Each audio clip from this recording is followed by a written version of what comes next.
So I was 12 years old, and I was overseas visiting my cousins in a place called the Faroe Islands.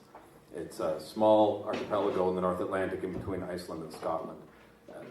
Most people haven't heard of it, but it's a beautiful place in its own way. It's very cold, and there's no trees, and barren in a lot of ways. But National Geographic Traveler calls it the #1 unspoiled island destination to travel to. So clearly I'm not the only one who thinks it's nice.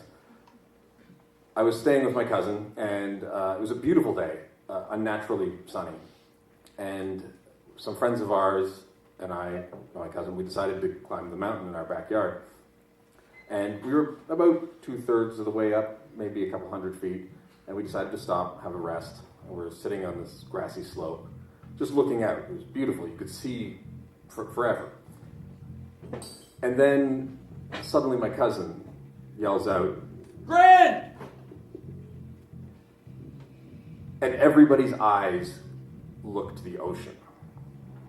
And I didn't see anything at first. All I could make out was this line of small fishing boats making their way out into the open water opposite from the bay. But when I followed the line, that's when I could see it. It was a pod of pilot whales. There was this sense of excitement amongst the kids who lived there, and everybody began to run down to the shore. But we were faster than the boats, so when we got to my cousin's house, we stopped, and we stood on his terrace, and we watched through his father's binoculars as these boats worked their way around the whales and then began to drive them into the bay. That's where the killing happens. It's an incredible thing to watch, and we slowly made our way down, and it's brutal. You can't watch an animal being killed without it affecting you that way, but I don't know if any of you have grown up on a farm and have witnessed, animals being butchered. It had that feeling. It wasn't bloodlust. It was work. It was feeding your family. And when you're standing there in this place that doesn't have any trees, you kind of get a sense of that. Even at 12 years old, I understood that this was just what you did to survive. So it didn't really bother me, at least not for a long time. When my mind did begin to change, it was, as it often is for a young man, a girl who brought me there. We worked together at Canada's Wonderland when I was 18. I was a wandering close-up magician, and Nikky was a 5-year-old Atlantic bottlenose dolphin that performed in the aquarium. My job consisted of 15 minutes of work out of every hour. So I had a lot of free time on my hands, and I had other friends who worked in the aquarium, human friends, and I would go and visit them. And if there wasn't a show happening when I went there, Nikky would always swim up to the edge of the pool, usually with a football in her mouth. And I would play with her, and we'd throw the ball, and she would get bored of that and come over with a frisbee. And then eventually she'd just roll onto her back so I could rub her belly. That incredible, I don't know if any of you have ever touched a dolphin, it's just the smoothest, most incredible thing you've ever felt. And I bonded with her that summer, like you do with a close family pet. And I just knew at that point that something changed in my attitude. I couldn't look at the hunt the same way. She was different. She was a lot smaller. Her head was more streamlined. The skin was a different color, but the family resemblance was still unmistakable. So my mind changed. I didn't want to have anything to do with it anymore.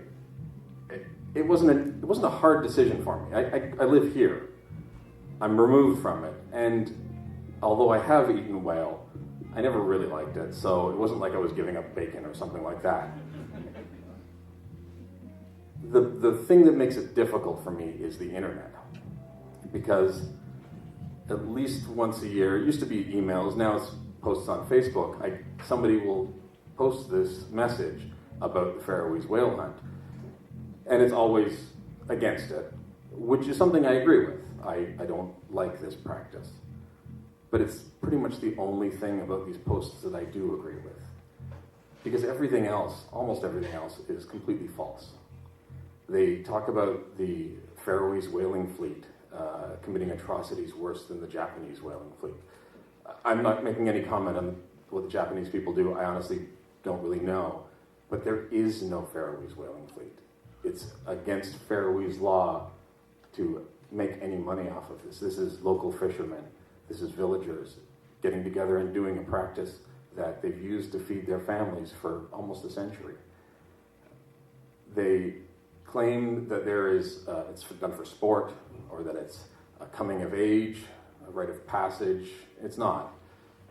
This is work. This is feeding your family. This is the same as hunting for native people.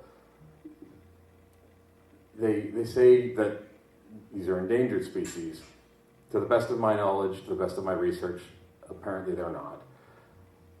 Not that any of that makes it feel better to me. But it seems to me that if you want to convince somebody to change the way they behave, you shouldn't start by telling lies about them. The one thing that these posts do get correct is the fact that they don't need to do it anymore. It's not necessary. But there are people in my family still alive today that remember the time when it was necessary, when that's how they heated their homes in the winter, with the oil. And the reason it's not necessary anymore is because now they buy their oil from people who pump it out of the ground. And I can't pretend for a second that that is without its own problems and without its own suffering. That's the gray area that I live with, that I struggle with. Maybe that's not the right word. I understand this because I have this position where I got to experience something as a child that nobody else really ever gets to do. Nobody that I know, for the most part.